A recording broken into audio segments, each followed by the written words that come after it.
Apakah bisa saya mulai, Pak Edi? Sambil nunggu peserta mungkin ada yang nanti. Ya, dimulai saja. Ya, jadi sambil nunggu peserta yang mungkin masih belum bisa bergabung terkendala sinyal atau mungkin masih belum bisa bergabung, masih seiring acara, ya saya ke mahasiswa cukup angkatan yang bisa dibaca. Jadi langsung saja saya mulai meneruskan kemarin Bapak Dr. Suhadi SH yang menjelaskan terkait dengan mediator.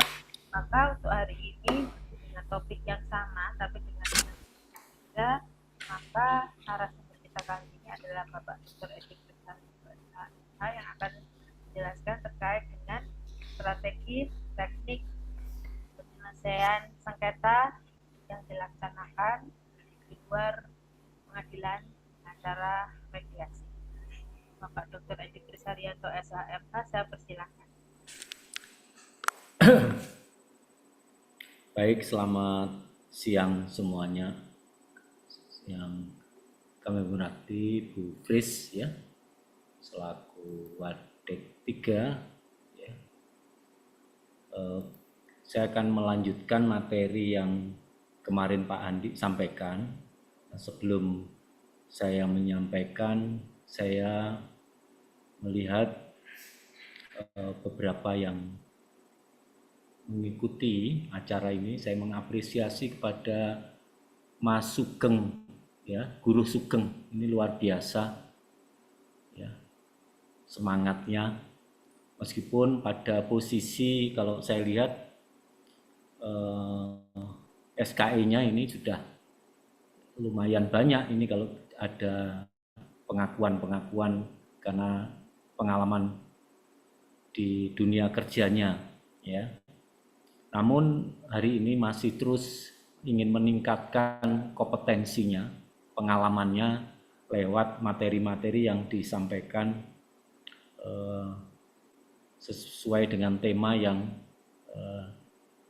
dilakukan ya, khususnya untuk meningkatkan kompetensi. Lalu di sini juga saya mengapresiasi teman-teman yang sudah mendapatkan SKE-nya itu lebih dari 50, seperti kemarin Dianti ya, tapi masih ingin meningkatkan, menambah, karena memang tujuannya adalah menambah keilmuan ya, termasuk Yuda ya, kemarin sampai di angka 150 ya, dan banyak yang lain ya, teman-teman yang lain. Hanya memang ada beberapa yang mungkin kurang atau perlu dilengkapi lagi. Nah, pada hari ini saya melanjutkan dari apa yang disampaikan oleh Pak Suhandi kemarin ya, terkait dengan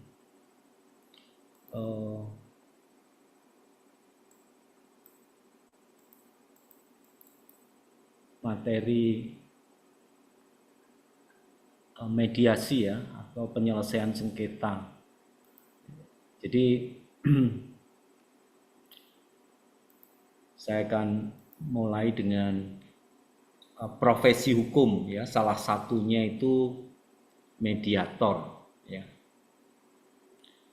Nah, Pak Edi di CPM itu adalah Certified Professional Mediator ya. Ini mengikuti pendidikan ya, menjadi seorang mediator juga ya, lalu juga advokat.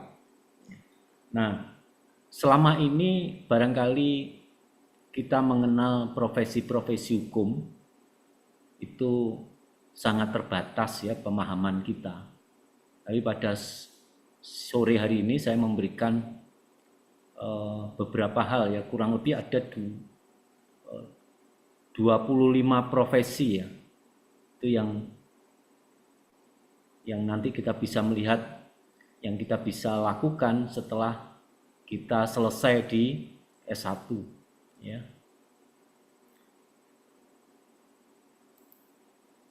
Nah, profesi dan peluang ya, saya bagi beberapa hal ya.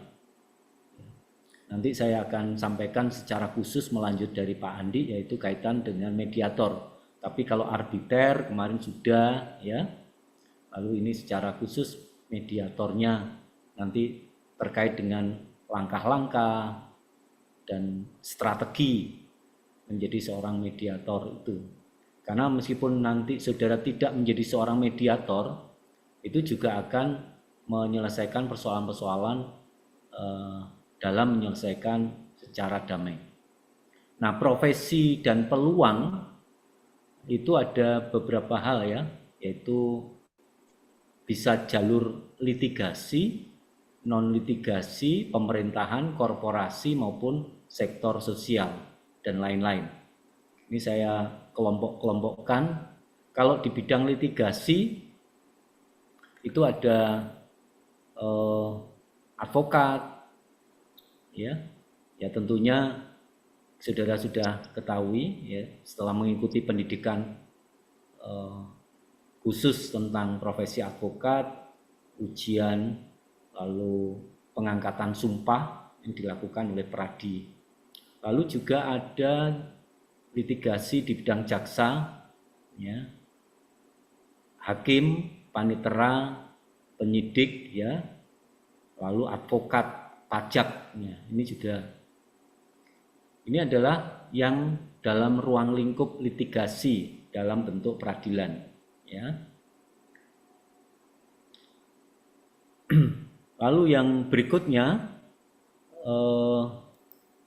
ada profesi yang non litigasi atau alternatif dispute resolution yang kemarin Pak Andi juga singgung, salah satunya adalah arbiter, ya, atau arbitrase, ya. Apa saja yang dilakukan, yaitu kontrak-kontrak bisnis perdagangan yang kemarin Pak Andi juga singgung, dan itu diselesaikan oleh seorang arbiter. Lalu yang pertama adalah mediator, ya. Mediator, ada konsultan hukum, ada legal officer, ya, legal officer dan legal auditor, ya. Mungkin saudara akan bertanya, ya, apa bedanya konsultan hukum, apa bedanya dengan legal officer dan in-house counsel perusahaan. Nah, kalau kita lihat legal officer itu adalah seorang yang sudah mengikuti pendidikan hukum atau boleh dikata sarjana hukum yang bekerja menjadi karyawan tetap dalam suatu perusahaan atau instansi. Jadi dia menangani aspek hukum internal di perusahaan. Jadi kalau saudara bekerja di perusahaan, ya, apakah itu terbuka, ya, atau perusahaan-perusahaan multinasional, ya, itu diangkat di perusahaan itu dan saudara bisa masuk dalam bagian legal officer karena kompetensi saudara sebagai sarjana hukum. Nah, dalam hal ini legal officer status hubungan hukumnya, hubungan kerjanya terikat dengan sebagai karyawan dan digaji oleh perusahaan. Ya, tentunya legal officer ini bertanggung jawab pada manajemen atau direksi di perusahaan. Ya, perusahaan itu bisa dalam bentuk rumah sakit, itu ada bagian hukumnya. Kalau itu di perbankan, itu juga ada bagian hukumnya. Dia menangani hal-hal khusus yang berkaitan dengan hukum. Saudara bisa masuk di sana, ya, tentu panggilan nanti. Lalu kalau kita lihat di legal officer, itu ruang lingkup tugasnya itu menangani hal-hal yang berkaitan dengan misalnya penyusunan kontrak, melakukan review kontrak, karena perusahaan-perusahaan tidak lepas dengan hubungan hukum dengan pihak lain maupun di dalam internal itu. Nah, saudara harus siap ketika saudara menjadi legal officer ini, termasuk memberikan pendapat hukum, ya legal opini. Ya, sebagai seorang sarjana hukum yang expert di bidang hukum, ketika saudara bekerja di perusahaan, ada banyak yang bekerja. Kemarin saya telepon dengan seorang alumni yang menjadi bekerja di Bank BRI ya di Bandung. Ya tentunya yang bekerja itu melakukan sebagai legal officer ya, memberikan pendapat hukum dan pelayanan di perbankan. Nah, dasar penetapannya tentunya kalau legal officer itu adalah ya melalui pengangkatan perusahaan lewat apa? Perjanjian kerja. Nah, ini yang mengenai legal officer itu ya. Nah, kalau kita melihat konsultan hukum sebenarnya kita ketahui bahwa konsultan hukum itu adalah profesional hukum yang memberikan jasa nasihat hukum pada klien. Ini tentunya berbeda ya. Jadi kalau legal officer dengan konsultan hukum itu akan berbeda, termasuk status hubungan kerjanya ya. Jadi ini yang menjadi dasarnya ya. Lalu penetapan profesi kalau itu kaitan dengan konsultan ya dari pihak yang meminta jasa hukum itu ya. Ya tentunya hubungan dengan klien.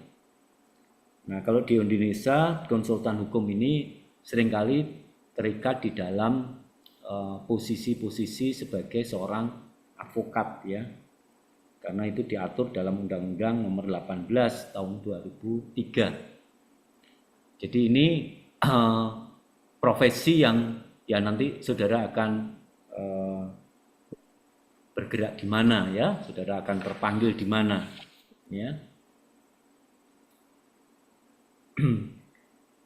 Jadi saya tegaskan bahwa legal officer itu lebih mengarah jabatan struktural dalam perusahaan.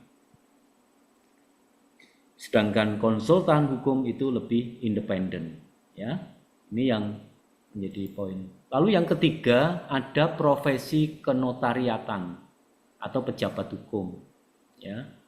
Kalau kita bicara tentang pejabat umum, notariatan itu notaris, ada PPAT, ada kurator dan pengurus kepailitan. Barusan saya menandatangani kerjasama yang tentunya nanti akan menjadi bagian untuk tempat magang mahasiswa ya, yang kemarin dengan 3 notaris dan hari ini dengan 1 orang di kantor pengacara ya. Dulu alumni ya, dulu ya juga mahasiswanya Pak Edi, mahasiswa di Fakultas Hukum, sekarang dia sebagai advokat juga sebagai kurator dan pengurus kepailitan. Ini adalah profesi dalam konteks sebagai pejabat umum ya. Lalu yang berikutnya di sektor pemerintahan, karena juga ada banyak alumni yang menjadi di pemerintahan ya, ada ASN ya, di aparatur sipil negara, di kementerian, di lembaga-lembaga, Kementerian Hukum HAM. Jadi ada beberapa ya di Kementerian Hukum HAM itu yang dulu alumni dari Fakultas Hukum di Universitas Wijaya ya di tempat ini. Artinya adalah kakak senior saudara ya, menjadi ASN. Menjadi perancang peraturan perundang-undangan ya di biro hukumnya dan lain sebagainya. Lalu juga ada staf ahli DPR ya. Beberapa tahun yang lalu ya, saya juga diminta menjadi staf ahli di DPRD ya di Jawa Timur ya, beberapa kali memberikan masukan dan memberikan pelatihan. Ya.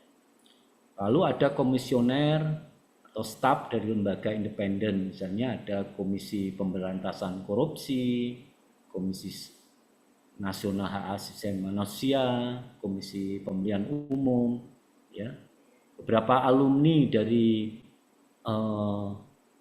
Universitas Wijaya Surabaya, Fakultas Hukum, ya, itu juga sebagai staf di Komisi Pemilihan Umum, ya, di sana. Ini juga menjadi lahan, ya, untuk ketika saudara akan mencari pekerjaan. Lalu di sektor korporasi atau dunia usaha ada yang di bidang corporate, ya, di bagian corporate, legal corporate, ya, compliance officer, ada human resource, legal specialist, ada legal risk management, ya, tentunya ini ada di, lalu ada legal perbankan, ya, ini tadi Pak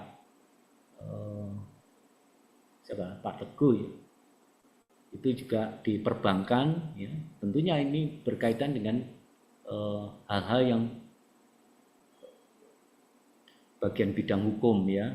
Lalu legal di perusahaan multinasional, ya. Silakan, ini menjadi peluang-peluang, ya, lulusan hukum. Lalu di akademisi sebagai dosen, ya, tentunya S1 tidak bisa langsung, minimal harus S2 karena syarat undang-undang demikian. Lalu juga menjadi peneliti hukum, ada legal draft atau perancangan kontrak, ya. Ini yang menjadi bagian. Lalu sektor sosial, organisasi non-profit, ya, advokat bantuan hukum, aktivis HAM, konsultan kebijakan publik, atau di yayasan-yayasan, ya, sosial, ya, tentunya yayasan itu juga menaungi bidang-bidang atau lembaga-lembaga yang notabene tidak lepas dari persoalan-persoalan hukum, ya, dalam penataannya, ya, maupun dalam rekrutmen, mengangkat atau terkait dengan pihak lain.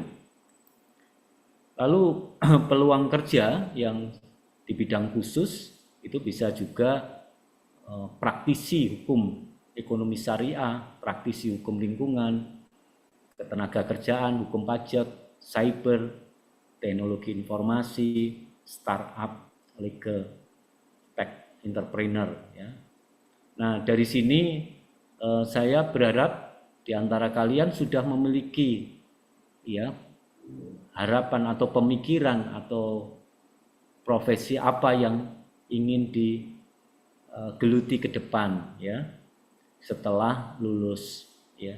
Tentunya ini menjadi cita-cita, meskipun apa yang kita inginkan sekarang kadang juga tidak sesuai dengan apa yang kita pikirkan. Kepinginnya jadi notaris, nggak taunya menjadi advokat.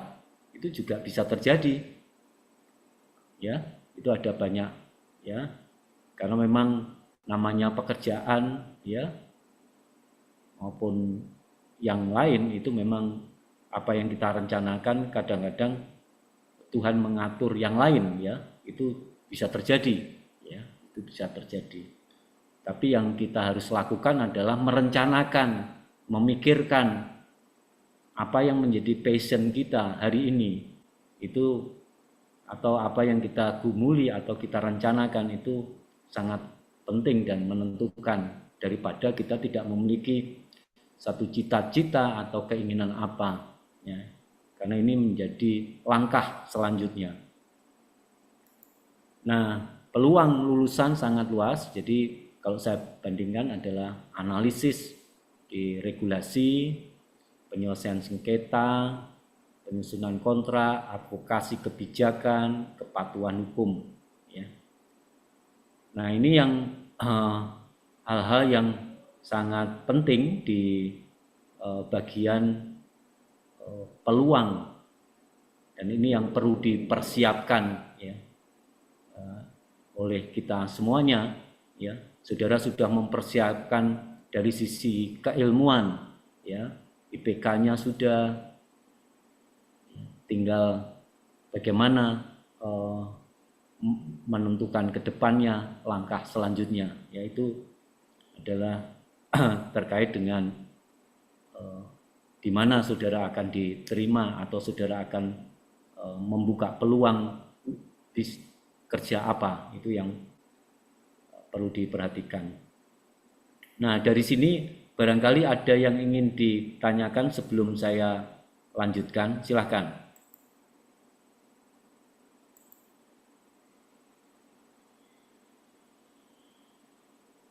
Ada yang ditanyakan terkait dengan peluang?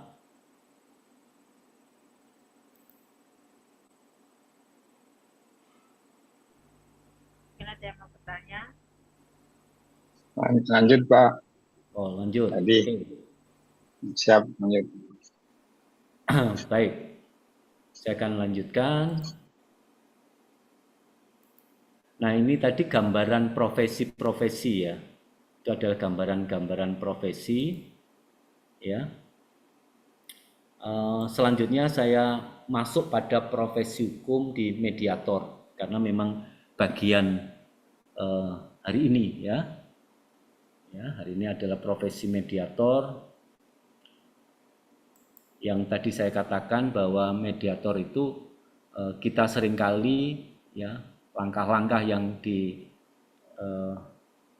di dalam sebagai seorang mediator itu seringkali kita juga jalani ya, menyelesaikan masalah secara damai. Nah, dasar hukumnya di sini ada beberapa hal ya. Di sebagai seorang mediator itu dasar hukum di dalam penyelesaian mediasi itu ada di pengadilan yang kemarin Pak Andi juga singgung, itu ada di HR Exercise in Lands Reglement, itu khususnya pasal 130 itu mewajibkan hakim ya untuk melakukan upaya damai. Ya, tentunya dalam hal ini kemarin sudah disinggung dalam kasus-kasus keperdataan ya atau perdagangan. Lalu yang berikutnya yang kedua di pasal 154 RBG ya, Rex Reglement Buit Gevesten ya. Jadi ini dalam aturan bahwa upaya perdamaian khususnya di luar Jawa Madura. Lalu yang berikutnya peraturan dari Mahkamah Agung nomor 1 tahun 2016 tentang prosedur mediasi di pengadilan ya. Jadi mengatur kewajiban mediasi sebelum pemeriksaan pokok perkara. Ya. Dan syaratnya juga ada sertifikasi mediator, tata cara mediasi. Lalu luarannya adalah akte perdamaian. Dasar hukum berikutnya adalah Undang-Undang Nomor 48 tahun tentang pokok kekuasaan kehakiman. Ya, di situ di pasal 10 penyelesaian sengketa melalui perdamaian itu didorong oleh hakim. Jadi diharapkan setiap hakim sebelum menangani perkara diupayakan melakukan perdamaian. Lalu dasar hukum di mediasi di luar pengadilan, non litigasi ya. Jadi yang kemarin sudah juga disinggung di pasal di Undang-Undang Nomor 30 tahun 1999 tentang arbitrasi dan alternatif penyelesaian sengketa atau APS. Itu salah satunya mengatur tentang mediasi. Ini yang nanti kita akan bahas. Bagaimana tahapannya, bagaimana kendalanya, bagaimana mediasi itu berjalan dengan baik, bagaimana menyelesaikan dengan baik, itu nanti kita akan bahas di sore hari ini. Ya. Lalu Kitab Undang-Undang Hukum Perdata itu juga mengatur tentang perdamaian. Jadi memang sejak semula di dalam kasus khususnya perkara-perkara perdata itu diupayakan damai ya. Lalu berikutnya ada di peraturan tentang ketenaga kerjaan, khususnya di penyelesaian perselisihan hubungan industrial itu juga mengatur tentang mediasi, ya, khususnya dalam perkara-perkara hubungan tenaga kerja dengan pengusaha. Dan itu seringkali terjadi persoalan-persoalan itu diperlukan seorang penengah, ya, dalam hal ini adalah mediator, ya. Itu upaya mediasi itu juga ada diatur. Dan kemarin yang Pak Andi juga sudah singgung sedikit, ya. Lalu yang berikutnya adalah mediasi perbankan, ya, dan jasa keuangan. Nah, mungkin di Pak Guru, ya, itu kalau kemarin menyampaikan, mungkin barangkali nanti bisa menyampaikan testimoni bagaimana persoalan-persoalan di perbankan atau jasa keuangan itu, ya, antara debitor dan kreditor misalnya. Itu juga seringkali diperlukan juru tengah, ya, penengah untuk penyelesaian itu. Kalau toh tidak, bagian legalnya itu juga menggunakan strategi atau cara lewat tahapan-tahapan mediasi. Meskipun dia tidak mengikuti pendidikan secara khusus sebagai seorang mediator, tapi biasanya juga dilakukan musyawarah, ya, penyelesaian secara kekeluargaan itu yang seringkali dilakukan. Bahkan kita dalam keluarga pun atau dalam organisasi sosial yang kita jalani seringkali ada perselisihan-perselisihan yang kita lakukan, ya, langkah-langkah atau upaya-upaya untuk musyawarah atau untuk lakukan damai. Itu sebenarnya juga cerminan dalam penyelesaian secara mediasi, ya. Lalu yang berikutnya, mediasi dalam sektor spesifik, ya, itu ada perlindungan konsumen yang dilakukan oleh BPSK, ya, Badan Penyelesaian Sengketa Konsumen. Yang kita ketahui bahwa ada konsumen, ada pelaku usaha, itu yang seringkali terjadi perselisihan juga, ya, dalam produk-produk yang ada. Dan di dalam Undang-Undang Nomor 899 ini mengatur secara khusus badan ini memfasilitasi untuk dilakukan mediasi, ya, apakah produk dari pelaku usaha itu sudah expired, menimbulkan kerugian bagi bagi konsumen, itu seringkali terjadi, ya, dan itu perlu ada penengahnya, ya, atau penyelesaian secara mediasi, ya, karena kita ketahui kalau lewat pengadilan, ya, waktu, biaya, ya, itu yang makanya di Undang-Undang Nomor 899, ya, Badan Penyelesaian Sengketa Konsumen itu memberikan satu ranah untuk penyelesaian mediasi. Lalu Undang-Undang Nomor 7/12 tentang konflik sosial itu diharapkan juga ada penyelesaian secara mediasi. Sengketa di Ambon misalnya, sengketa di Papua misalnya, itu kan konflik-konflik sosial. Itu diharapkan juga dan sudah dilakukan lewat jalur-jalur mediasi ini, ya. Itu seringkali yang menjadi penengah adalah tokoh orang-orang yang dipercaya oleh kedua belah pihak, ya, supaya konflik itu tidak menjadi meluas, ya, yaitu ketentuan di Undang-Undang Nomor 7 tahun 2012. Yang berikutnya di pemerintahan daerah itu juga kepala daerah dapat memfasilitasi penyelesaian sengketa masyarakat, ya, yaitu terkait dengan persoalan-persoalan yang ada di daerah. Lalu Undang-Undang Peradilan Agama yang sudah dilakukan perubahan juga itu mewajibkan perkara perdata Islam ya, wajib secara mediasi ya.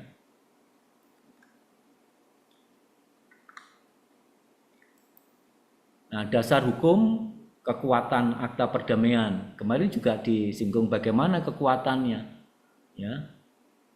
Ya, kalau akta perdamaian itu memiliki kekuatan hukum yang tetap ya. Jadi ya dia kalau kita lihat di dalam hukum perdata, ketika akta perdamaian itu dituangkan, disepakati ya, itu menjadi perjanjian dan itu mengikat dari para pihak. Ya, sebelum menuju ke akte perdamaian atau perdamaian tadi, itulah yang kita lakukan dengan mediasi ya. Ya, tahapan-tahapan nanti kita akan kendala-kendala, tantangan itu yang nanti kita akan kupas. Lalu dasar hukum yang berikutnya terkait dengan akta perdamaian itu adalah sertifikasi dan pengangkatan mediator. Ya, mediator harus bersertifikat, hakim mediator ditunjuk pengadilan. Jadi hakim pun juga bisa menjalani peran sebagai mediator ketika penyelesaian mediasinya di dalam pengadilan ya, seperti yang kemarin juga sudah disinggung. Mediator non hakim itu harus juga terdaftar ya. Ini poin-poin terkait dengan itu ya. Jadi kalau saya simpulkan bahwa ada beberapa dasar hukum mediator ya. Yang pertama adalah hukum acara perdata ya, Perma, Undang-Undang Pokok Kekuasaan Kehakiman, Undang-Undang Arbitrase dan Alternatif Penyelesaian Sengketa, hukum perdata ya, Undang-Undang Sektoral, Industrial, Konsumen, Perbankan, Konflik Sosial dan lain-lain ya. Ya, kita ketahui bahwa di negara kita itu persoalan hukum begitu banyak ya. Salah satu persoalan itu dalam konteks penegakan ya. Kita ketahui bahwa baik secara kuantitas maupun kualitas sengketa itu terus bertambah, jadi luas. Nah, keterbatasan, lalu krisis kepercayaan ya kepada lembaga peradilan. Ya, kita terkait dengan putusan Mahkamah Konstitusi misalnya, itu kan juga menjadi satu persoalan-persoalan kekrisisan bangsa ya terhadap kepercayaan ya. Nah itu lalu ada di beberapa daerah melakukan ya main hakim sendiri ya, itu menggambarkan prosedur atau ya terkait dengan biaya, terkait dengan kepercayaan, sehingga banyak ada yang melakukan main hakim sendiri.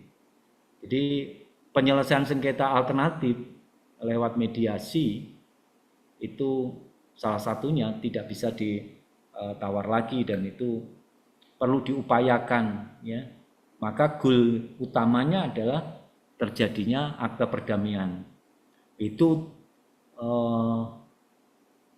diharapkan seorang mediator memiliki keahlian atau memiliki kepiawaian di dalam menyelesaikan itu. Ya, kalau pada akhirnya para pihak itu sudah menentukan dan memilih mediator dan akhirnya tidak ketemu damai, ya itu namanya gagal perdamaiannya. Ya. Padahal dalam sengketa di luar pidana itu sangat diharapkan dengan adanya penyelesaian secara musyawarah ya, secara damai ya, atau lebih dikenal dengan win-win solution. Kemarin sudah disinggung penyelesaian sengketa, litigasi dan non litigasi ya.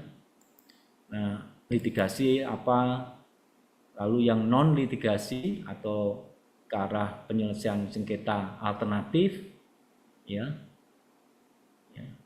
di luar peradilan, konsultasi, negosiasi, mediasi.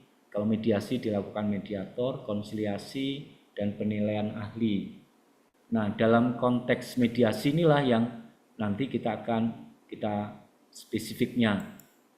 Nah, saya akan masuk pada ya apa yang namanya tahapan mediasi, ya. Tahapan di dalam mediasi, ya. Sebagaimana kita ketahui bahwa di dalam mediasi ini ada beberapa tahap-tahap yang perlu diperhatikan, ya. Jadi menyelesaikan lewat mediasi tidak ada teorinya, ada tahapan, ya. Ada prosedur, ada langkah, ya. Nah, di dalam mediasi ini memang ada beberapa hal yang perlu dipikirkan untuk melakukan, ya. Mengapa ini harus dipikirkan, ya? Karena para pihak maupun mediator itu perlu memahami, ya, bagaimana proses panjangnya di pengadilan, ya, sehingga non litigasi lewat mediasi ini sangat penting, ya. Perlu ada pemahaman di dalam mediasi bahwa para pihak harus memiliki sebuah motivasi untuk menyelesaikan sengketa secara damai, ya. Dan mediasi bukan sebagai formalitas, ya. Dan di dalam mediasi harus dipahami bahwa orientasinya pada solusi, bukan sebuah kemenangan, tapi solusi. Kalau win and lose itu dalam penyelesaian di pengadilan, ada yang menang, ada yang kalah. Ada beberapa teman kolega advokat juga sering mengatakan, bercerita setelah sidang itu, wah, perkara saya menang, perkara saya kalah. Itu artinya adalah win and lose. Nah, oleh karena itu dalam tahapan mediasi ini harus dipahami betul, solusi penyelesaian itu sesuatu yang penting, bukan kemenangan dari para pihak. Mungkin saudara bertanya, Pak, ini kan salah satu kan sudah dirugikan, ya, atau satunya sudah one prestasi, ini kan nyata-nyata, ya. Tapi yang kita cari bagaimana solusi, ya, atas jatuh tempo yang sudah melebihi waktu, ya, dengan kemampuan bayar dari seorang debitur itu yang perlu dilakukan, ya. Lalu dalam mediasi ini juga perlu dipahamkan bahwa penyelesaian mediasi itu jauh lebih cepat dan jauh lebih ringan biayanya dibanding kalau itu di litigasi, ya. Jadi ini yang perlu dipahamkan. Lalu yang berikutnya, di dalam mediasi ini juga perlu ada pemahaman bahwa konfidensial itu sangat terjaga. Kalau kita bandingkan dengan perkara itu di pengadilan, selalu hakim mengatakan sidang terbuka untuk umum. Itu artinya bisa dilihat oleh semua orang, ya. Dalam kasus misalnya kepailitan atau dalam kasus one prestasi, akhirnya orang akan melihat, oh dia yang ingkar janji dan lain sebagainya. Tapi kalau dalam hal mediasi ini sangat secret sekali, sangat tertutup. Ini sangat penting, ya. Lalu juga di dalam mediasi ini kita ketahui bahwa solusinya adalah sama-sama win-win, sama-sama menjadi pemenang. karena diuntungkan. Dan pada akhir dari mediasi perlu juga dipahamkan bahwa terjaga tentang hubungan para pihak. Beda dengan kalau itu putusan pengadilan. Ya. Kalau diputus itu seringkali yang kalah yang merasa mengatakan hakim tidak fair, bahwa apa yang diputuskan itu tidak adil dan lain sebagainya. Tapi kalau sudah dalam bentuk akte perdamaian di mediasi ini, ya tentunya karena mereka sudah sepakat, menyepakati, memang menuju kesepakatan itu, yaitu tadi membutuhkan langkah-langkah ya di seorang mediator. Ya. Ini yang perlu diperhatikan ya di dalam tahapan ini. Memang ada beberapa hal yang perlu dipersiapkan di mediasi. Ya, salah satunya adalah memahami pokok ya secara substansi. Ya, pokok sengketanya apa? Ya, mediator harus paham. Ya, ini yang penting. Lalu yang berikutnya adalah kronologi peristiwa, bukti-bukti, dokumen pendukung, posisi, kepentingan para pihak, itu juga perlu dipersiapkan di awal. Di sisi lain, ini memang non-substantif, yaitu lebih ke arah psikologisnya, ya, itu perlu juga mempersiapkan diri, ya, perlu dipersiapkan. Jadi seorang mediator harus memahami, ya, ketika kita sedang menyelesaikan persoalan dengan teman yang kita menjadi juru tengah, kita harus juga mengerti tentang bagaimana secara psikologis dari masing-masing. Ya. Dan ketika kita sebagai penengah, ya siap untuk terbuka masing-masing. Ya, ini perlu disiapkan ya mentalnya. Ya. Karena apa? Ketika secara psikologis ini kita juga mengerti, maka akan mempercepat bahkan memudahkan dalam dialog ya, negosiasi itu. Suasana lebih kondusif, saling menghormati ya. Meskipun salah satu pihak merasa ya dirugikan ya. Nah, itu yang perlu diciptakan, dipersiapkan. Lalu tidak kalah pentingnya juga mengendalikan emosi, ya, etika baik, ya, dan dipersiapkan untuk melakukan kompromi ini. Ini yang perlu dilakukan oleh mediator ya. Lalu di sisi lain juga perlu mempersiapkan prosedur ya, memastikan bahwa mediasi berjalan sesuai dengan tahapan yang nanti sebentar lagi akan saya singgung bagaimana tahapannya ya.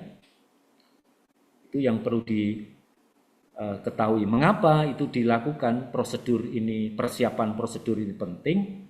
Ya kembali bahwa agar hasil mediasi itu menjadi sah dan dapat dilaksanakan.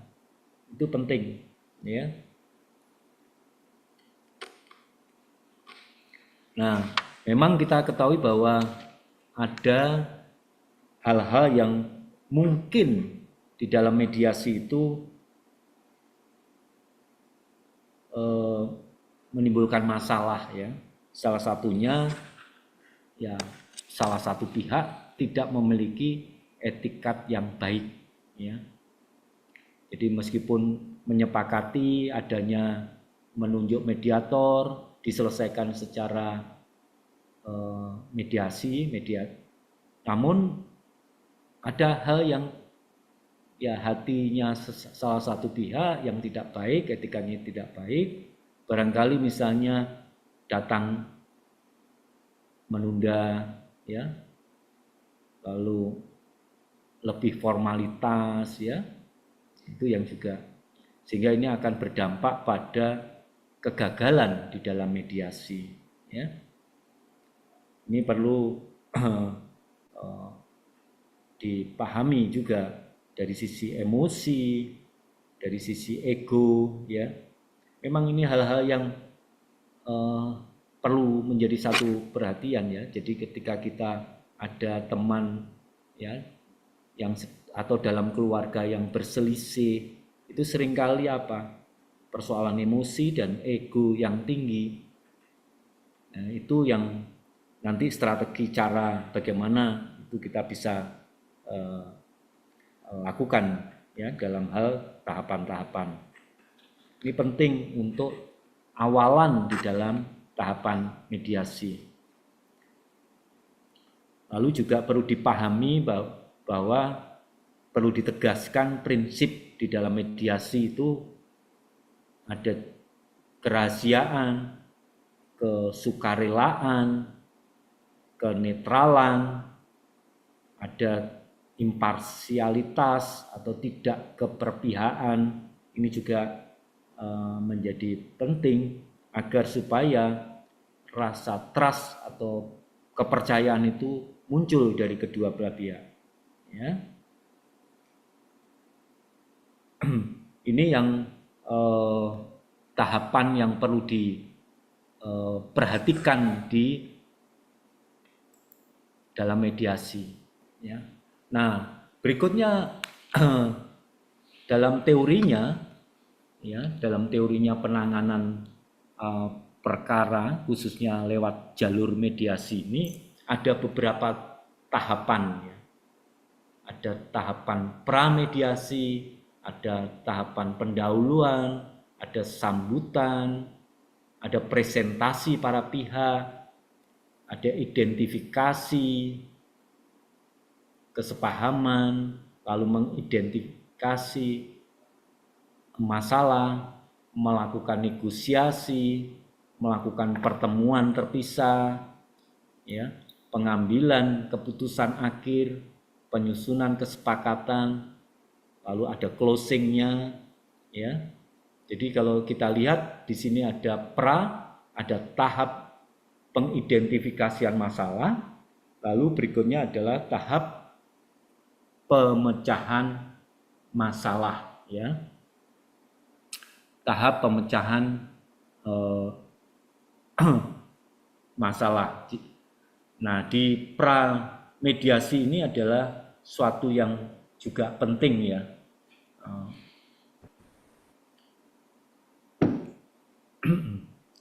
Sebelum saya lanjut, barangkali ada yang ditanyakan agar supaya kalian tidak ngantuk. Ada yang ditanyakan?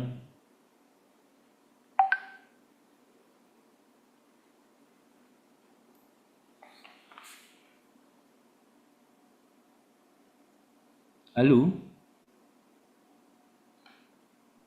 Lanjut Pak, lanjut Pak. Loh, kok lanjut? Ini saya tidak cerita loh, ini kok nanti dianggap bercerita sambil tidur-tiduran nanti. Tidak ada respon.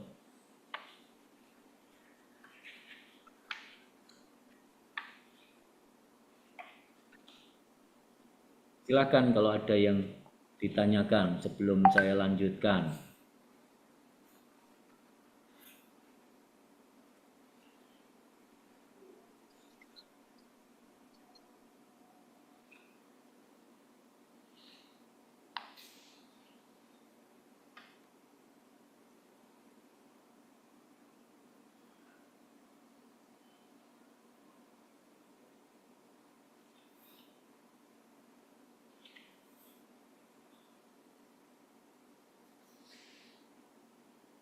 Nah, baik, saya lanjutkan ya. Ini Victor di Malaysia ya, Victor? Sudah di Tapanuli, Bapak. Oh, Masih di Tapanuli ya? Iya, Pak. Ya. Oke. Rambutmu kok tidak Iya, Pak. beraturan gitu? Di rumah soalnya, Pak. Ya. Oke, baik. Ya. Berikutnya adalah pramediasi. Ini bukan meditasi tapi mediasi ya. Pramediasi ya.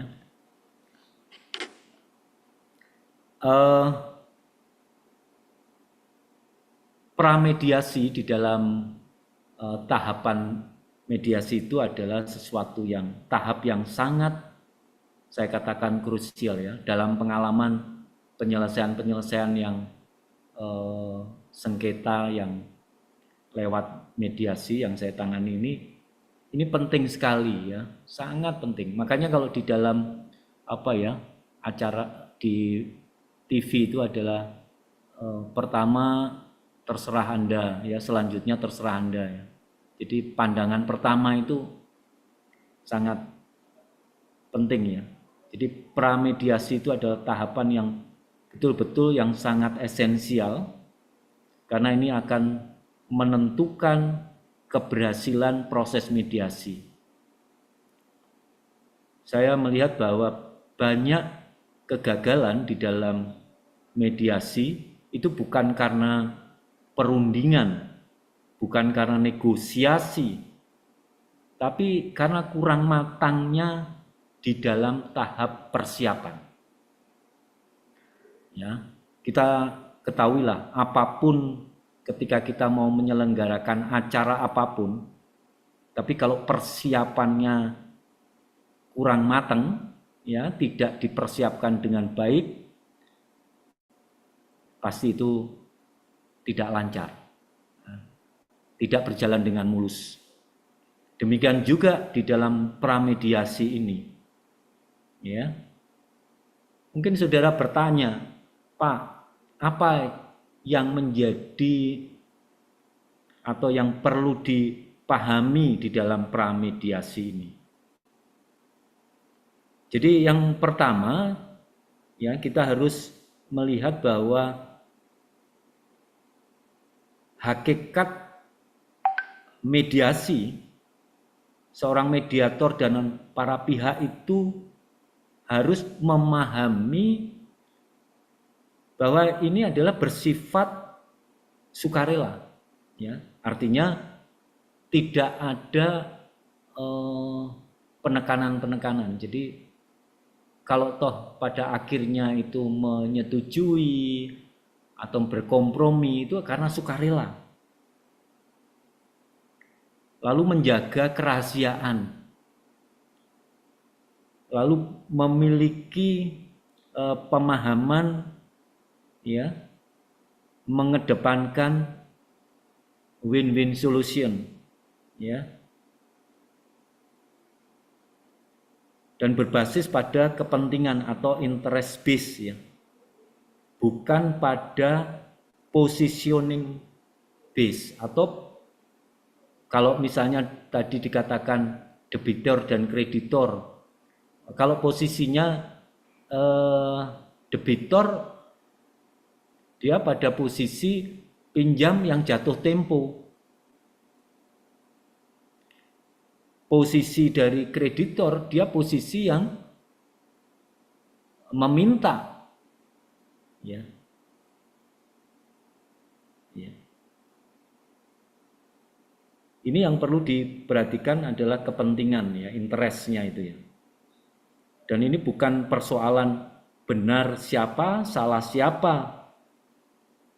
Ya. Tapi menemukan solusi yang dapat diterima ke depannya. Ya, jadi sudah tahu bahwa jatuh temponya itu ada, tapi apa solusinya? Itu yang perlu dikedepankan. Ini pramediasi, ini pranya. Ya. Lalu yang kedua, mediator perlu memahami juga, ya, dari sisi tadi Pak Edi sudah singgung karakter, ya.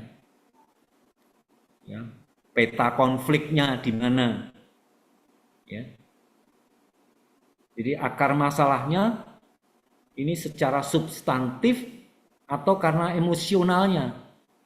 Ini yang juga perlu dipahami. Jadi ya tentunya seiring berjalannya waktu, kalau seorang sudah memiliki pengalaman-pengalaman dalam penyelesaian itu, sudah tahu akar persoalannya ini pada hal-hal yang sifatnya substantif atau yang emosional.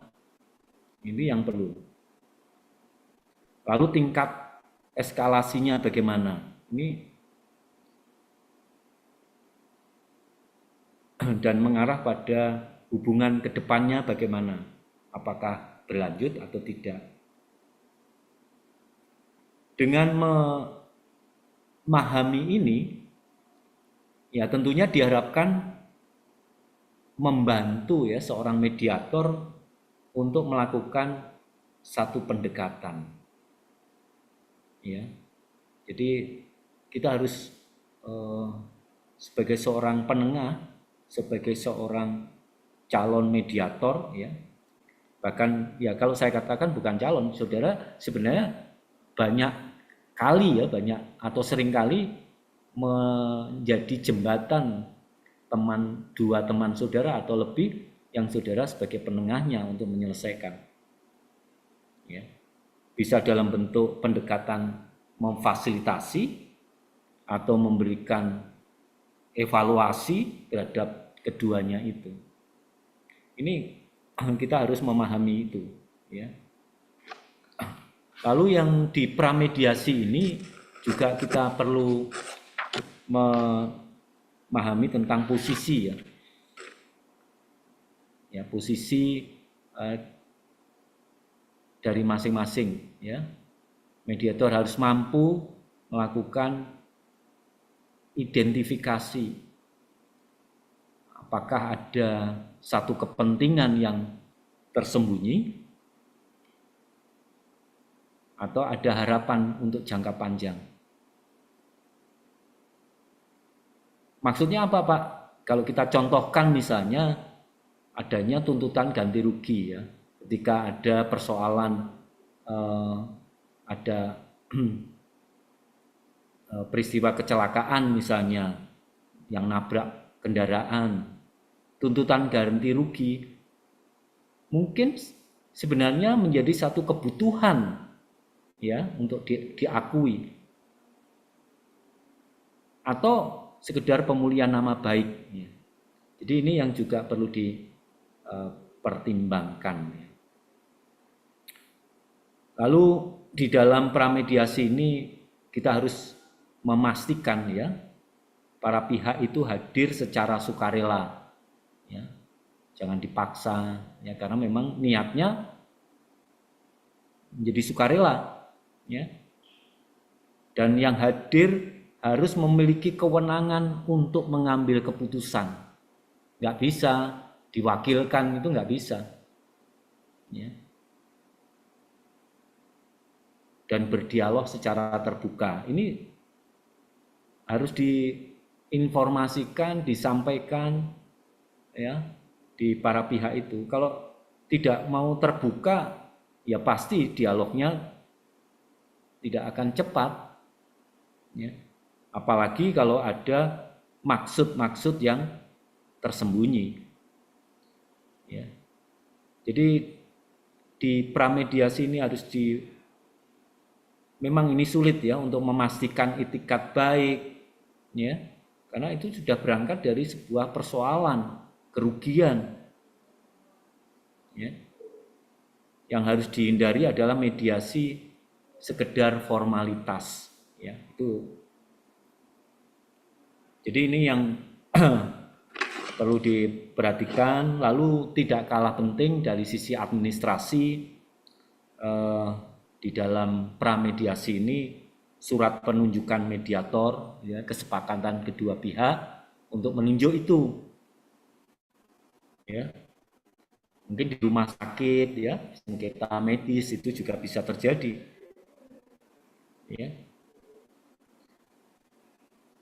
Identitas para pihak, ya, penentuan waktu dan tempat itu perlu di pramediasi ini disampaikan, ya.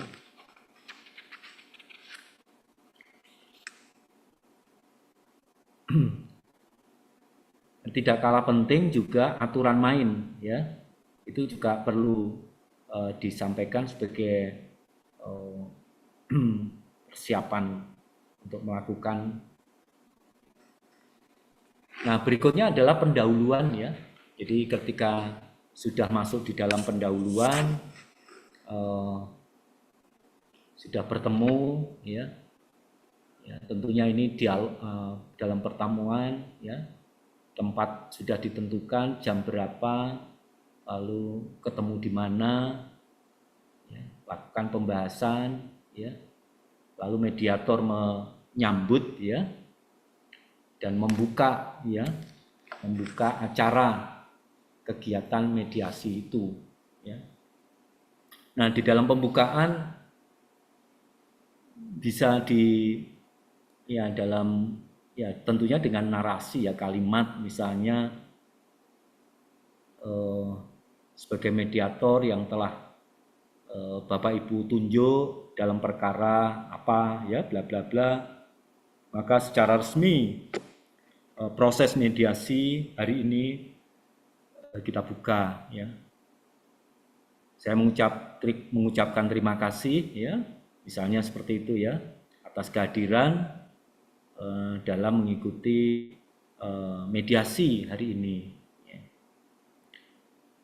Disadari bahwa kehadiran Bapak Ibu, ya, dalam perkara ini, ya, kehadirannya sungguh merupakan bentuk etikat baik, ya, untuk mencari penyelesaian secara damai dan musyawarah.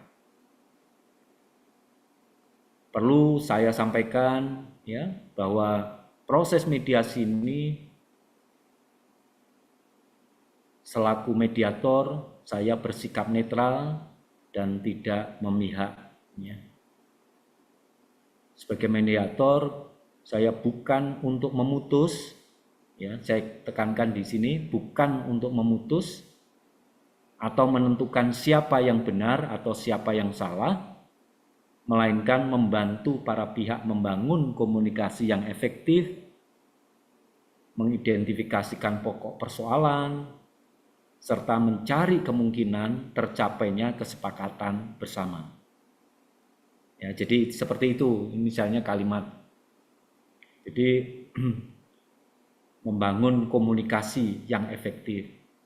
Ya, meskipun acap kali di awal-awal ini kita bisa melihat, ya, dari gestur tubuh, dari cara ngomong, ya, mukanya merah, itu berarti kita harus siap-siap ini kelihatannya sedang marah ini, atau kalimatnya tidak mengenakan, ya, misalnya, itu juga perlu dilakukan penyambutan, ya, dalam pendahuluan ini, ya. Ini yang perlu disampaikan. Lalu yang berikutnya adalah menyampaikan aturan main, ya, aturan main, ya. Jadi agar proses berjalan tertib dan efektif, misalnya izinkan saya selaku mediator menyampaikan beberapa aturan yang perlu kita sepakati bersama. Jadi di awal harus disampaikan di situ. Kita harus menyadari bahwa di situ ada dua pihak yang sedang berselisih, itu, ya. Kalau orang berselisih tentunya tensinya juga tinggi, maunya menang sendiri, itu, ya.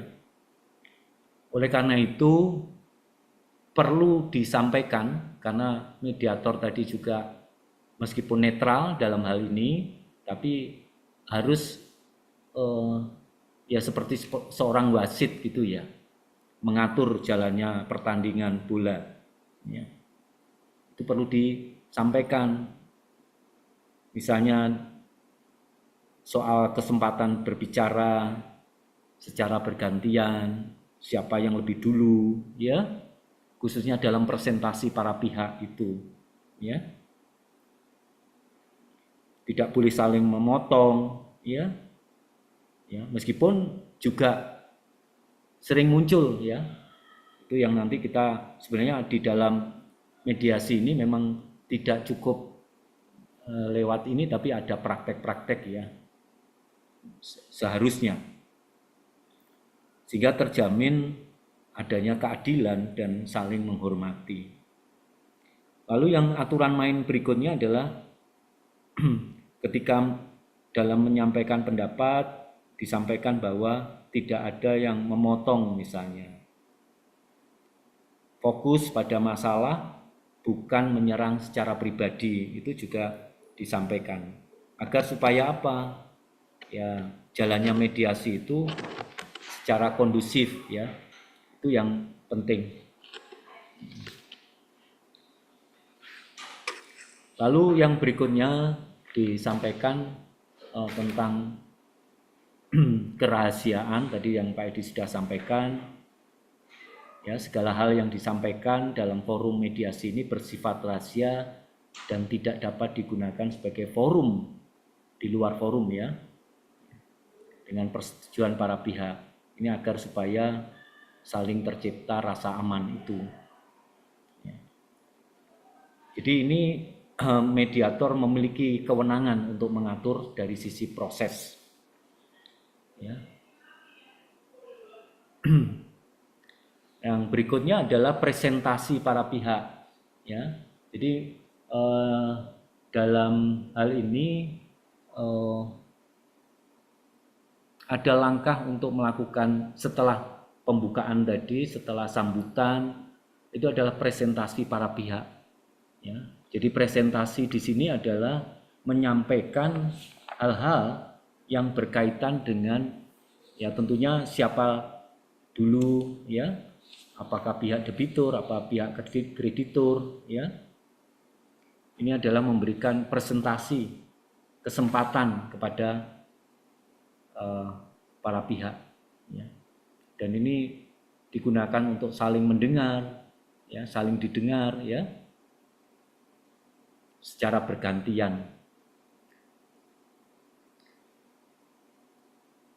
Ya, maksudnya adalah setiap pihak diberi ruang, ya, untuk menyampaikan tentang versi peristiwa menurutnya, perasaan dan keberatan, kepentingan yang ingin dilindungi, harapan apa di dalam penyelesaian, ya. Jadi presentasi ini juga dimaksudkan secara bergantian, yang tentunya dipandu oleh mediator tadi. Dan ditekankan bahwa presentasi ini bukan sebagai ajang untuk perdebatan, tapi forum untuk menegosiasikan secara terstruktur, ya. Dengan presentasi para pihak ini supaya dibangun rasa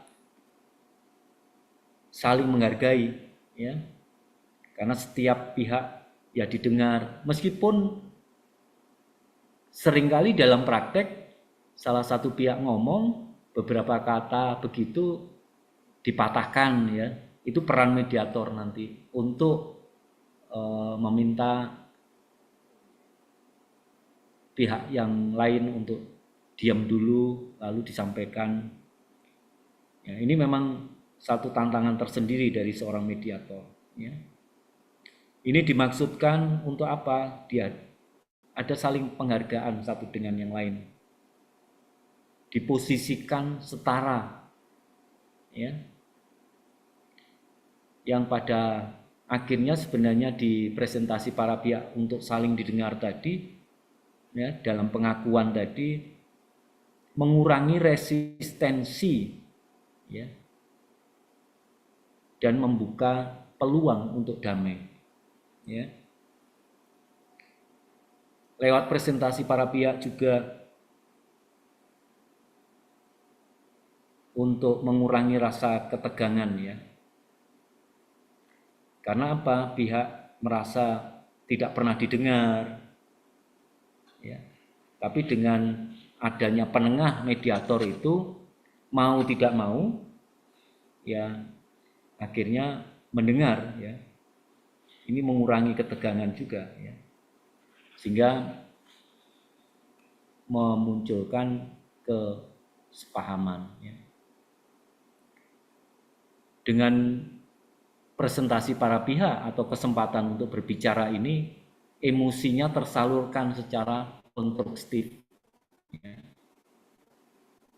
Ketegangan turun. Jadi kalau orang diberi kesempatan untuk ngomong ya, apalagi kalau sedang emosi suruh ngomong, ketegangan menjadi turun ya. Tapi apalagi kalau itu ada mediatornya ya. Jadi ini penting sekali ya. Lalu juga mencegah distorsi informasi ya. Disinilah peran dari mediator sangat penting ya, ya dalam presentasi para pihak itu. Ya, menetapkan aturan untuk tidak saling memotong, menjaga waktu berbicara secara seimbang, ya itu penting. Lalu mediator juga melakukan mencatat, bukan hanya mendengar, mencatat dari presentasi para pihak itu. Ya. Lalu juga melakukan reframing, ya, penghalusan kata, ya, nada tinggi itu direframing, bahkan dinetralkan, ya, yang dari bahasa menyerang, ya. Ya, ini bagian yang penting di dalam presentasi para pihak. Yang berikutnya adalah identifikasi kesepahaman. Ya. Jadi saudara, di dalam mediasi ini ada tahapan identifikasi. Jadi identifikasi dalam mediasi ini adalah proses yang harus dilakukan secara sistematis. Ya. Karena mengidentifikasi itu artinya menggali pokok sengketa yang sebenarnya apa, ya. Jadi apa yang juga perlu dilihat ya, dari kita bisa petakan isu-isu apa yang diperselisihkan antara kedua pihak itu, ya. Tidak kalah pentingnya adalah membedakan antara posisi dan kepentingan. Jadi kalau kita harus mengedepankan pada kepentingan, ya. Kalau kita posisi, ya pasti pada posisi yang dirugikan, ya. Tapi kalau kita harus melihat kepentingan, ya. Menentukan ruang lingkup ya pembahasan. Jadi kita perlu melakukan ini.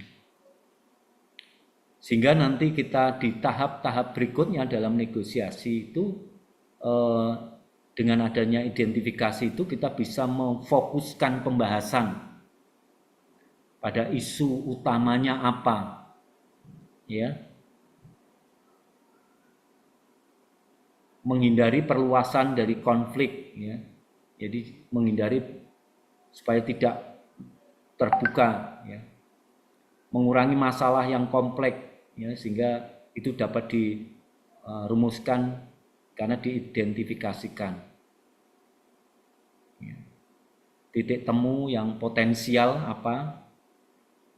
Dengan identifikasi ini membantu mediator menyusun agenda mediasi. Ya. Ya, jadi ini yang perlu untuk dilakukan sehingga pada akhirnya dilakukan pendefinisian, ya, dari masalah, ya. Setelah diidentifikasikan, didefinisikan, dijelaskan jadi apa yang menjadi persoalan utamanya. Ya.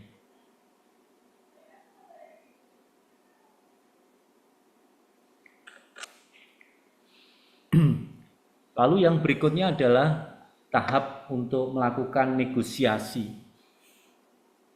Ini adalah tahap sudah mengarah kepada pemecahan masalah. Ya.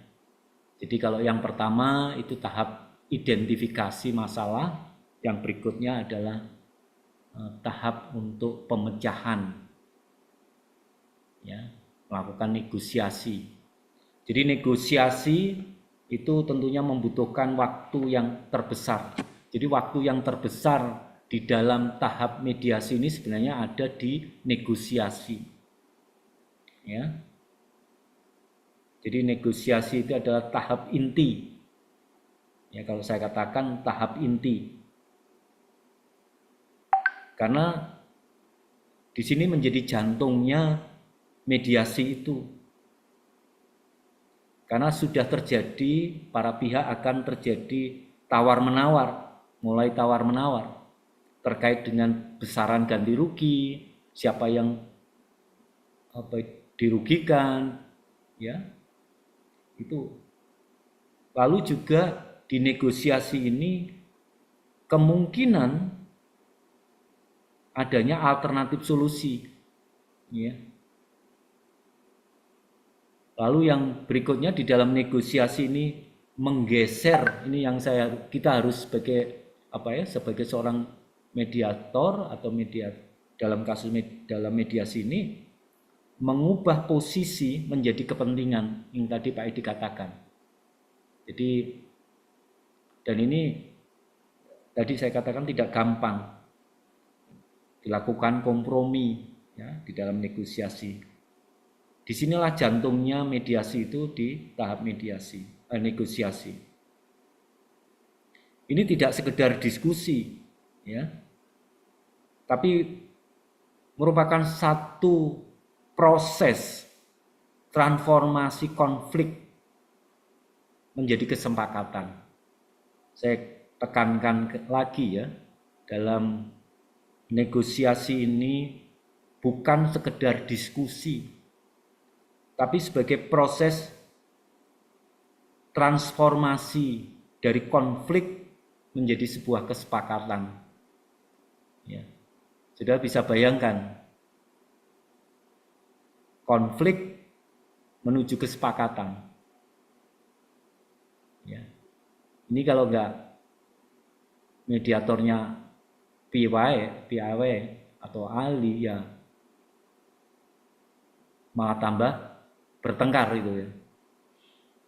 Ya, merubah dari proses, ya, konflik perselisihan menuju sebuah kesepakatan, ya.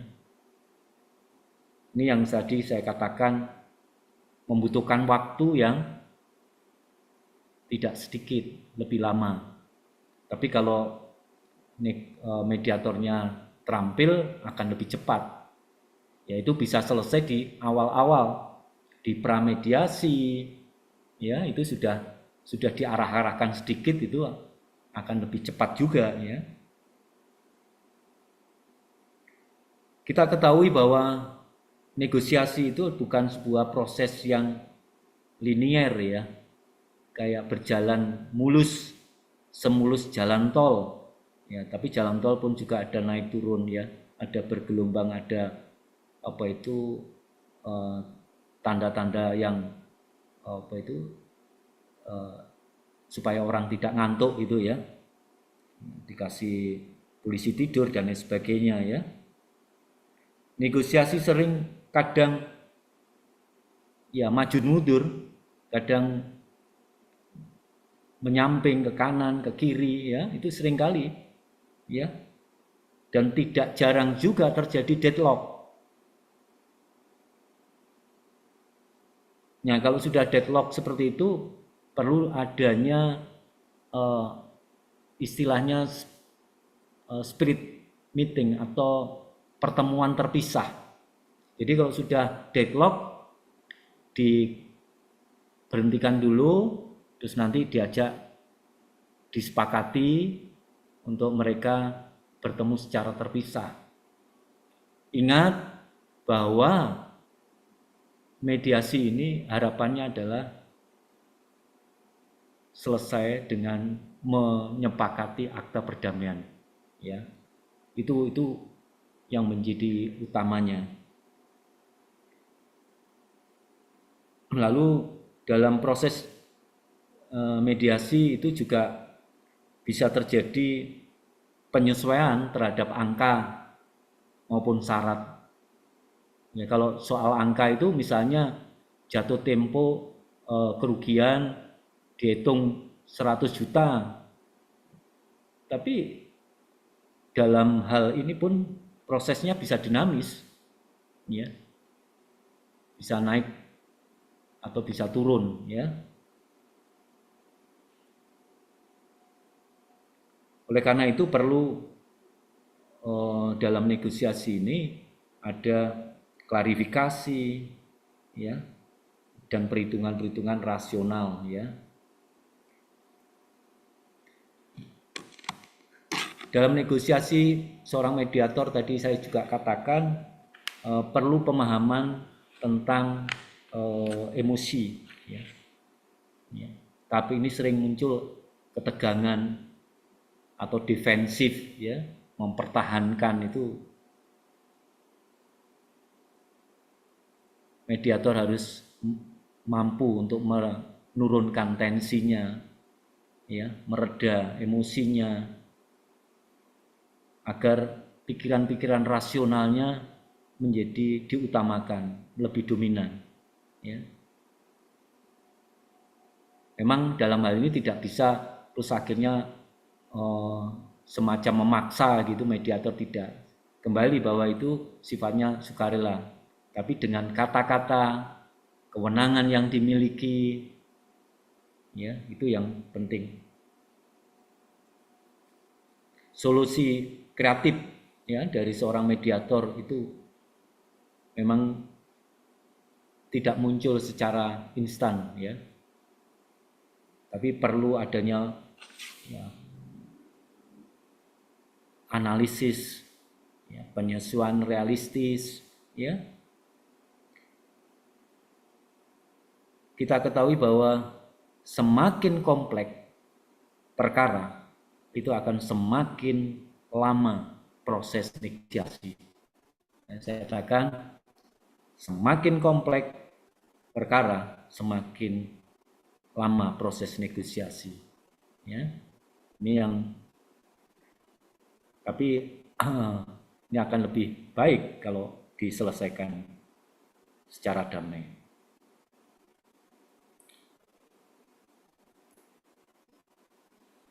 Lalu ketika pertemuan terpisah waktu, ya, itu juga harus disadari, ya, diketahui, ya.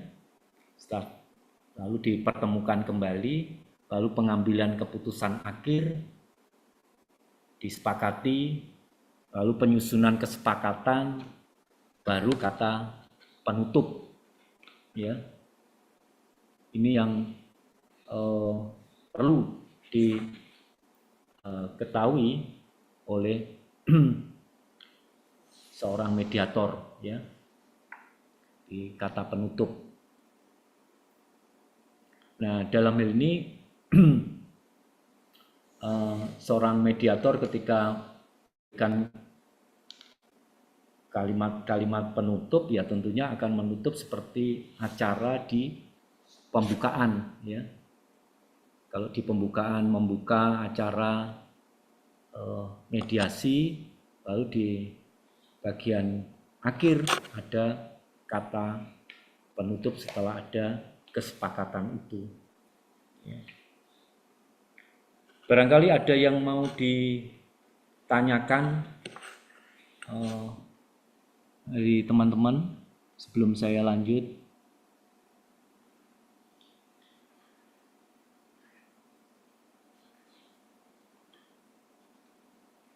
Halo, nanti jangan-jangan pada tidur ini. Vektor nggak tidur toh? Enggak, Pak. Enggak tidur, Pak. Oke, baik. Ya, jadi bagian di penutup ini setelah terjadi kesepakatan lalu dituangkan dalam akte, ya, akte perdamaian, ya. Jadi itu apa yang menjadi klausula di perdamaian tadi itu dibuat akte perdamaian, ya, disepakati dan itu akan menjadi undang-undang dari para pihak itu, ya, disepakati. Ya, dalam kalimat penutup, ya, mengucap syukur ya tentunya bahwa proses mediasi telah mencapai kesepakatan bersama. Mediator perlu mengapresiasi kedua belah pihak, ya, atas keterbukaan dan komitmennya dalam mengikuti seluruh tahapan. Ya tentunya ini tidak dalam satu hari, ya, bisa beberapa hari, gitu ya. Kesepakatan yang telah dirumuskan merupakan hasil musyawarah dari para pihak tanpa ada paksaan, ya, dan itu tentunya dibuat secara sadar, ya. Maka dengan demikian proses mediasi secara resmi saya sebagai mediator menyatakan selesai dan berhasil, dan kesepakatan yang telah dicapai akan dituangkan dalam bentuk tertulis.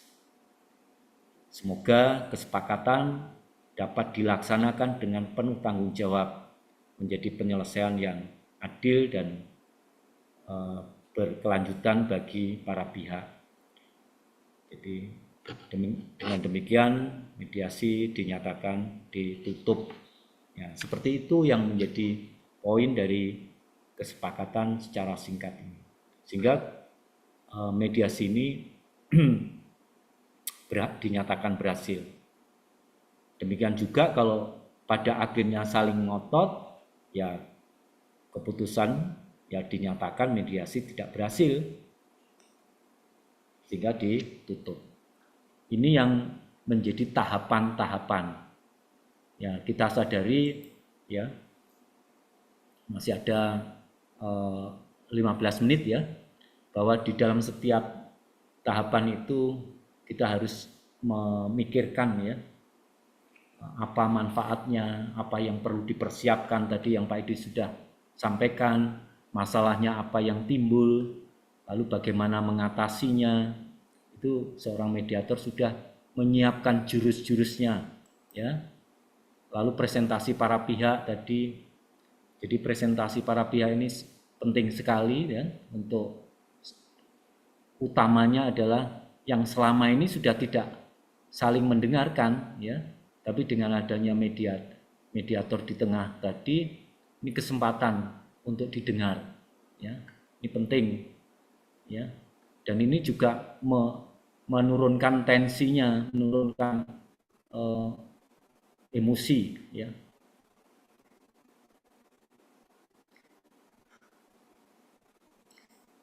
Lalu identifikasi tadi yang Pak Edi sudah sampaikan ya. Ya, jadi ini yang menjadi hal yang penting ya.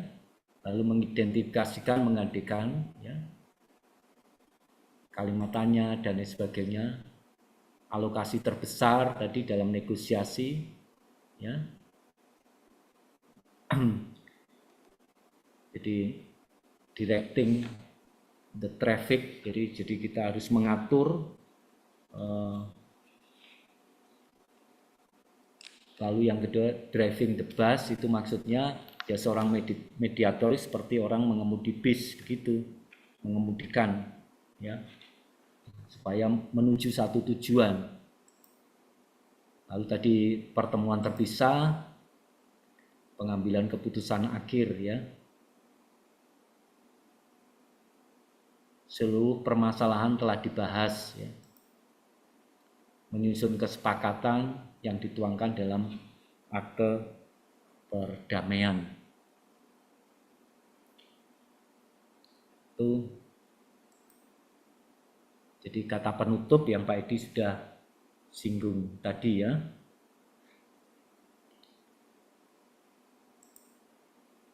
Nah, ini ada beberapa skill ya, Karena kita tadi Pak Edi sudah singgung bahwa ada persoalan-persoalan itu yang harus kita miliki, skill kita. Yang pertama adalah mediator harus memiliki keterampilan untuk good listening. Jadi harus memiliki kemampuan untuk mendengar. Kalau mediator sendiri tidak peduli, tidak good listening, ya bagaimana untuk membantu dalam menyelesaikan. Ya harus betul sebagai seorang yang pendengar yang baik. Memiliki komunikasi verbal, non-verbal, ya. Jadi kita harus tahu dari pihak itu, pegang hidung, terus mata mencicil, duduknya bagaimana, itu sudah bisa dilihat, ya. Itu merupakan komunikasi non-verbal, ya. Dan itu yang mudah untuk dilihat, ya. Jadi komunikasi non-verbal ini seorang mediator harus tahu gelagat itu. Lalu refarming itu memperhalus ya kata kalimat ya dalam negosiasi itu. Ya. Lalu empati ya, membuat catatan, make notes ya, prepare summary, lalu membuat pertanyaan juga ya untuk mereview. Lalu yang tadi triangle itu ya, tahapan-tahapan. Lalu yang berikutnya mediator harus menahan diri dalam memberikan solusi, berpikir kreatif, ya, membuat tidak percaya diri, ya, mengurangi harapan, menyusun dokumen kesepakatan, toleran terhadap emosi, bisa emosinya sampai nangis. Harus toleran, tidak terus dimarah, dibentak, diam gitu juga tidak. Ya harus memiliki toleransi ya pada batas-batas ya. Tidak memberikan penilaian ya. Itu penting.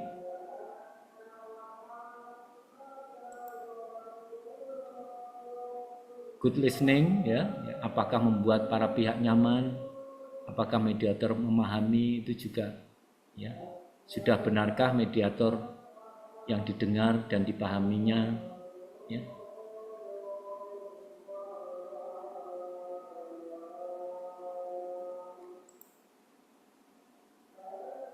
Komunikasi jadi 65% nonverbal ya. Jadi bukan sesuatu yang tertulis untuk memahami, mengerti. Komunikasi nonverbal memiliki bobot 5 kali dari komunikasi verbal. Ya. Satu gerak isyarat dapat memiliki banyak arti.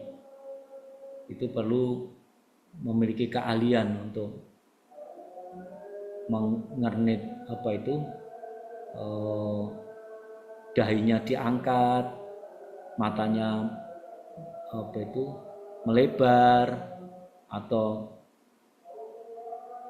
tangannya dikepal-kepalkan. Itu adalah sebuah konteks nonverbal yang itu perlu dipahami juga.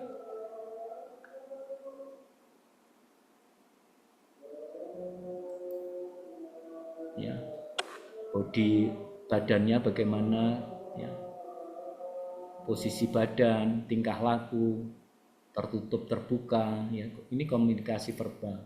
Dan ini sangat penting dipahami bagi seorang mediator ketika melihat para pihak yang sedang bernegosiasi.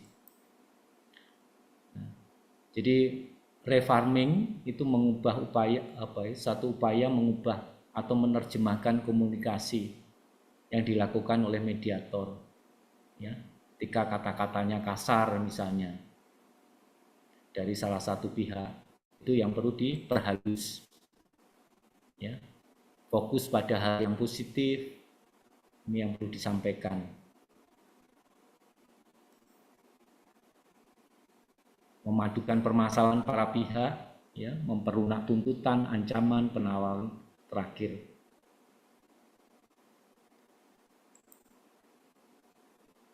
Jadi posisi, interest, isu, ya. Jadi misalnya sangat kecewa, kata-kata itu, lalu yang bertanggung jawab, merasa kehilangan kontrol, ingin masalah ini dikendalikan kepada porsinya. Saya dirugikan, ada biaya-biaya yang perlu diklarifikasikan. Jadi ini kalimat-kalimat yang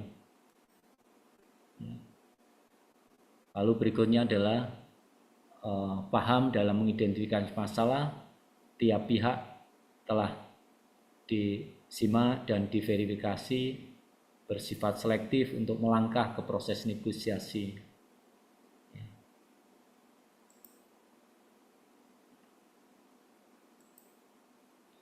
Nah, ini juga saya pasti akan dapat ganti rugi. Dalam pengalaman saya, ini kan seringkali kata-kata seperti itu. Itu yang perlu mediator memperhalus kalimat. Saya yang benar, saya pasti akan menang di pengadilan. Nah, ketika ada kata-kata itu, ketika di salah satu pihak mau membawa ke sana, mediator perlu mengingatkan bagaimana proses di pengadilan akan berapa lama selesai, bagaimana kalau ada upaya banding, sudah dipikirkan enggak biaya pengadilan dan lain sebagainya. Ini untuk ketika ada salah satu yang menyampaikan sebaliknya. Baik, tinggal 5 menit.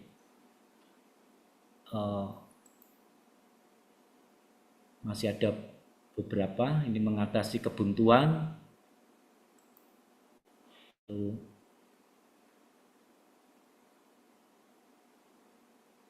Ini adalah kalimat-kalimat yang akan mengarah ke kebuntuan itu, ya.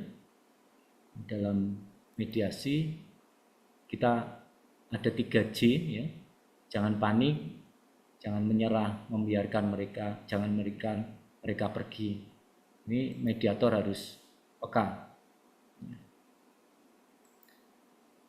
Mendiagnosa, lakukan hipotesa, rencana intervensi dan intervensi.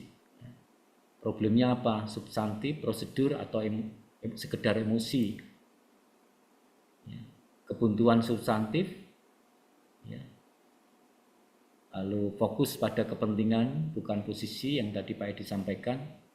Perluas arus informasi, mengalihkan isu substantif ke alternatif. Kreatif, ya, menunda. Ya.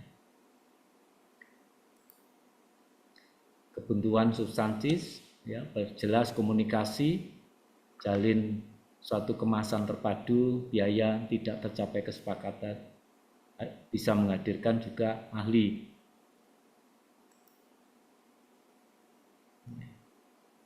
Ringkas secara positif, meyakinkan para pihak, perhatikan kembali suasana pendukung, pertemuan terpisah, mungkin makan siang, lewat istirahat, bantuan visual, ini juga akan mengurangi kebuntuan itu.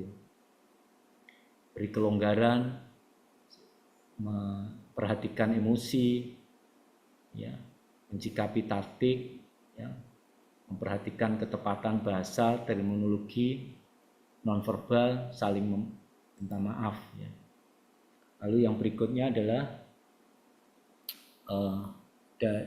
you can will win, ya, them all, just most of them. Ya, jadi ini juga menjadi bagian yang penting, ya, di mediasi ini supaya tidak terjadi deadlock, ya. Ada yang ditanyakan?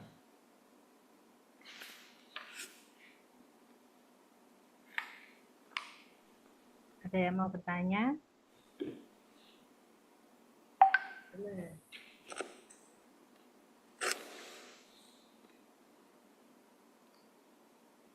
Ya, baik, kalau tidak ada, Saya pikir cukup Bu Fris. Ya, baik. Kalau misalkan tidak ada yang ditanyakan untuk hari ini, saya kira cukup. Besok kita akan membahas tentang strateginya terkait dengan mediasi. Tekniknya seperti apa dan arah lebih ke hukum pidana, karena besok pematerinya adalah Ibu Dr. Titik Suharti. Jadi jam 1 ya, sekitar jam 1 sampai jam 3. Untuk pertemuan hari ini, Absennya sudah Bu Fris. absennya sudah Pak. Absennya sudah.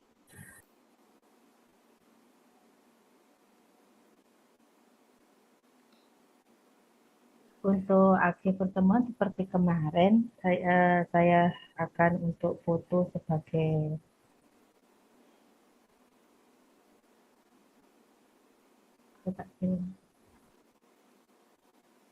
nanti saya dibantu Bu Santi untuk foto.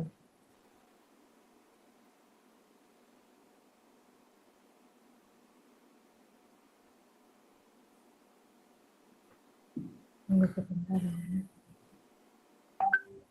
Mungkin kameranya bisa dibuka Bu Fris, teman-teman. Ya, jadi sebelum difoto oleh Bu Santi, minta tolong untuk dibuka dulu sambil nunggu Bu Santi juga.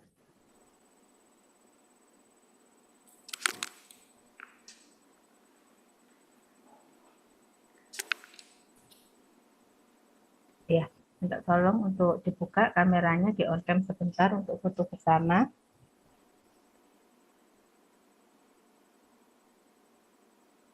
Beberapa kita membuka. Ya, Bu Santi gimana? Ya.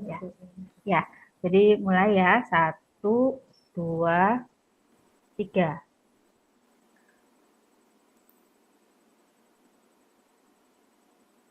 Satu lagi. 1, 2, 3. Sudah Bu Santi, kalau ya. Ya, jadi terima kasih untuk kehadirannya. Yang belum absen, jangan lupa untuk absen ya. Kemudian ketemu lagi besok dengan saya, pematerinya Ibu Dr. Titik Suharti, topiknya masih tetap. Ya. Terima kasih, selamat sore. Wassalamualaikum warahmatullahi wabarakatuh. Waalaikumsalam warahmatullahi wabarakatuh. Terima kasih Pak Edi, Bu Fris. Terima kasih Pak Santi. Edi.